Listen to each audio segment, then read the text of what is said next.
ओबीसींचे नेते म्हणून परिचित असलेले लक्ष्मण हाके यांनी एक महत्त्वाचा निर्णय घेतलाय। ओबीसी नेते लक्ष्मण हाके निवडणुकीच्या रिंगणात उतरणार आहेत आणि ते सुद्धा अजित पवारांच्या विरोधात। बारामती परिवर्तन विकास आघाडीची त्यांनी स्थापना केली आहे। लक्ष्मण हाके या आघाडीच्या माध्यमातून अजित पवार यांना आव्हान देतील।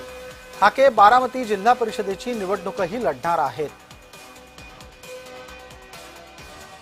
बारामतीमध्ये पवार कुटुंबियातला जर एखादा माणूस उभा राहिला तर त्याचा पराभव करण्याची जिम्मेदारी आमची।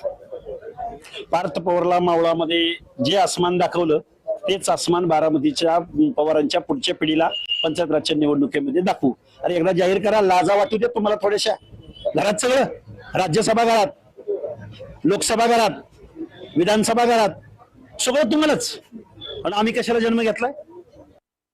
राष्ट्रवादी काँग्रेस पक्षाचे नेते राष्ट्रीय अध्यक्ष माननीय अजितदादा पवार साहेब यांच्या नेतृत्वाखाली जिल्हा परिषदेच्या संपूर्ण महाराष्ट्रभरातील निवडणुका आम्ही लढवत आहोत। अनेक त्या ठिकाणी वेगवेगळे पक्ष त्या ठिकाणी उतरत आहेत।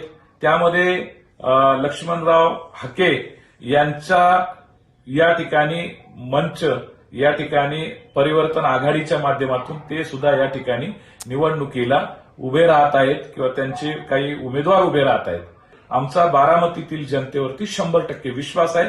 ते माननीय अजितदादांच्या नेतृत्वाखाली आमच्या सर्व जिल्हा परिषदेच्या आणि पंचायत समितीच्या लोकांना भरघोस मतांनी निवडून देतील।